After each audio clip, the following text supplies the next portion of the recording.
할렐루야. 153 전국교회에 오신 여러분들을 주님의 이름으로 환영하고 축복합니다.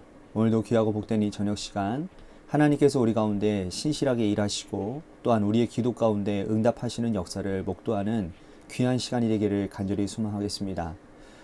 우리 이주 어린이의 그러한 하나님께서 우리의 기도에 응답하시는 일들, 또 장현우 권사님의 기도의 응답들, 우리가 제가 이 교회에서 14년 동안 목회를 하면서 참 많은 기도 제목들, 응답들이 있었지만 이번만큼 참 이렇게 하나님이 강하게 역사하시고 또 우리가 기도한 것을 놀랍도록 하나님께서 응답하시는 것들을 보면서 정말 우리가 기도하는 것이 얼마나 우리에게 큰 축복인가.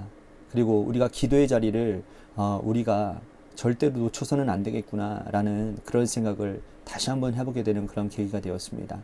오늘 이 저녁 시간도 우리의 간구가 반드시 하나님께 상달되어질 줄로 믿고 하나님의 은혜 안에서 새로워지는 놀라운 은혜의 시간이 되기를 간절히 소망하겠습니다. 먼저 하나님의 말씀 보도록 합니다.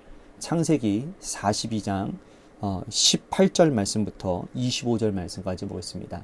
창세기 42장 18절에서 25절입니다. 제가 받들어 봉독하도록 하겠습니다.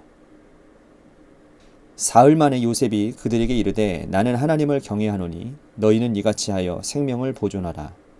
너희가 확실한 자들이면 너희 형제 중 한 사람만 그 옥에 갇히게 하고 너희는 곡식을 가지고 가서 너희 집안의 굶주림을 구하고 너희 막내 아우를 내게로 데리고 오라. 그러면 너희 말이 진실함이 되고 너희가 죽지 아니하리라 하니 그들이 그대로 하니라. 그들이 서로 말하되 우리가 아우의 일로 말미암아 범죄하였도다. 그가 우리에게 애걸하였을 때에 그의 마음의 괴로움을 보고도 듣지 아니하였으므로 이 괴로움이 우리에게 임하는도다.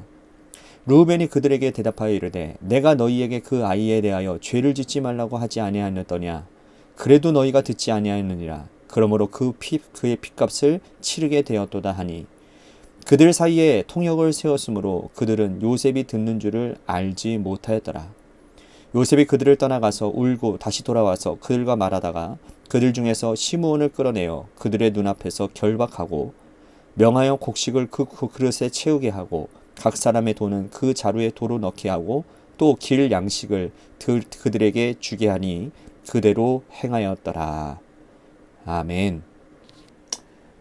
우리는 평안할 때나 어려울 때나 어떤 상황이든지 항상 하나님을 찾고 기도 생활해야 됨을 알고 있습니다. 하지만 대부분의 경우 평안할 때는 하나님을 찾지 않습니다. 인생을 넘어가야 될 산이 있고 또 건너가야 될 강이 있으면 그 산과 강을 앞에 두고 하나님께 간절하게 엎드리는 것이 우리 인간의 속성입니다.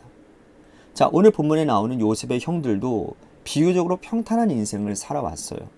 그런데 이들에게 가장 큰 위기와 어려움이 닥치게 되었습니다. 그러자 그들은요, 평소와는 다른 사고방식을 가지게 되었다는 거예요. 자, 야곱의 가족들이 사는 곳이 기근이 닥쳤습니다.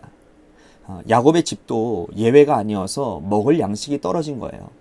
양식을 사오라는 이 아버지의 말씀을 듣고는 형제들이 길을 나서게 됩니다. 요셉이 이집트의 총리가 되었다는 것은 꿈에도 상상하지 못했겠지요. 그래서 그 총리된 요셉, 그 요셉이인지도 모르는 채 그 총리된 요셉 앞에 엎드려서 간구합니다. 그런데 그 엎드린 형들을 요셉은 보자마자 금방 알아챘죠. 요셉은 형들에게 누명을 씌웁니다.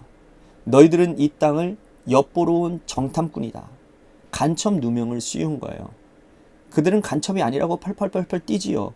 그리고 가정사를 막 털어놓기 시작합니다. 그리고 나서 그것을 다 듣고 난 요셉이 이렇게 말을 해요. 너희들이 간첩이 아니라면 이 자리에 없는 막내 동생을 내게 데리고 오라. 너희가 데리고 올 동안 내가 한 명을 인질로 삼아 두겠다 하고서는 3일 동안 모든 형제들을 감옥에 가둬놓습니다.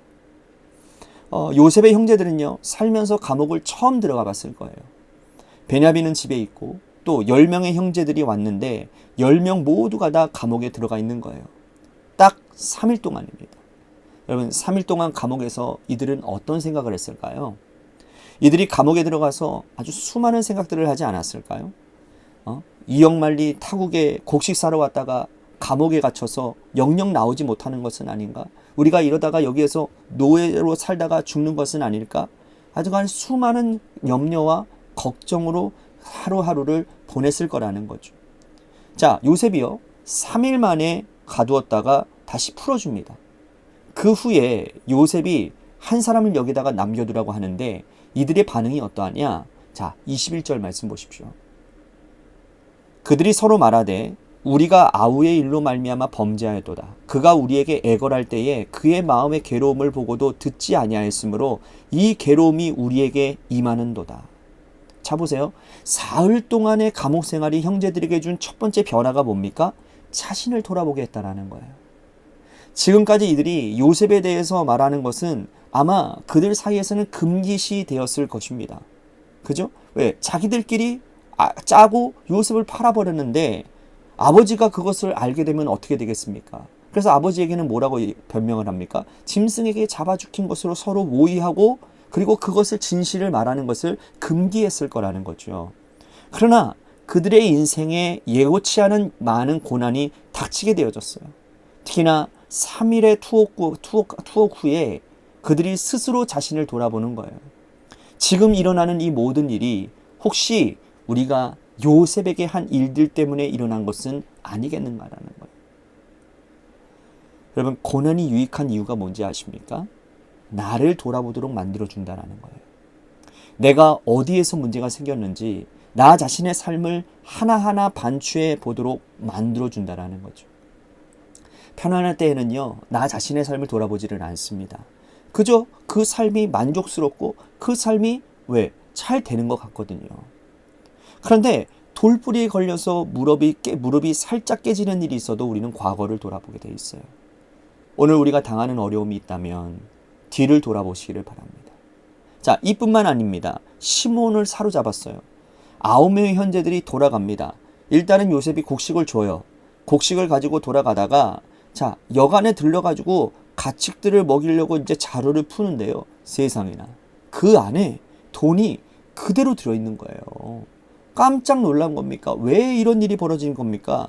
도대체 이걸 가지고 그 총리가 또 우리를 어떤 누명을 씌우려고 하는 것인가 염려가 되는 거예요. 그래서 우리가 읽지는 않았지만 27절 28절 말씀 보시겠습니다. 한 사람이 여간에서 나귀에게 먹이를 주려고 자루를 풀고 본즉 그 돈이 자루의 와기에 있는지라. 그가 그 형제에게 말하되 내 돈을 도로 넣었도다. 보라, 자루 속에 있도다. 이에 그들이 혼이 나서 떨며 서로 돌아보며 말하되 하나님이 어찌하여 이런 일을 우리에게 행하셨는가 하고. 자, 형제들은요, 지금까지 하나님을 둘러본 적이 별로 없어요. 자기 인생을 하나님의 시각으로 해석한 적이 한 번도 없습니다. 그런데 이러한 어려움이 닥치니까 하나님이 어찌하여 우리에게 이런 일을 행하시는가 라고 하나님을 지금 자기 인생에 개입시키고 있다는 거예요. 인생의 어려운 일을 여러분 하나님의 시각으로 해석하기 시작한다는 거예요. 이것이 고난이 주는 우리의 또 다른 유익이라고 할 수 있다는 거죠. 오늘 우리에게 여러분 이러한 은혜가 있기를 소망합니다. 고난이 닥치고 이렇게 생각한다면 여러분 미련하고 너무 늦은 거예요. 고난이 오기 전에 내면을 돌아보고 과거를 돌아보고 하루를 돌아보는 은혜가 여러분들 가운데 있기를 바랍니다. 고난이 오기 전에 내 인생에 일어나는 일들을 하나님 중심으로 해석하는 그런 지혜로운 사람들이 다 되시기를 주님의 이름으로 간절히 축복하겠습니다. 오늘 말씀 생각하면서 우리 같이 기도했으면 좋겠습니다. 우리들의 삶에 고난을 피할 수 없습니다. 그렇지만 그 고난의 이유가 여러 가지가 있지만 오늘 하나님께서 우리들에게 말씀하시는 고난의 이유는 뭡니까? 나를 돌아보라고.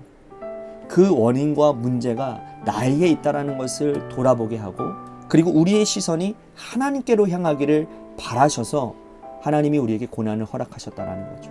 오늘 여러분들의 삶에 고난이 있다고 한다면 오늘 그 고난이 나로 인한 문제라면 하나님 앞에 회개해야 됩니다. 그리고 우리의 시선을 나로 집중하는 게 아니고 하나님께로 고정할 때에 하나님이 주시는 지혜와 하나님이 열어주시는 그런 환경 가운데서 우리가 그 고난을 능히 이기게 되는 줄로 믿습니다.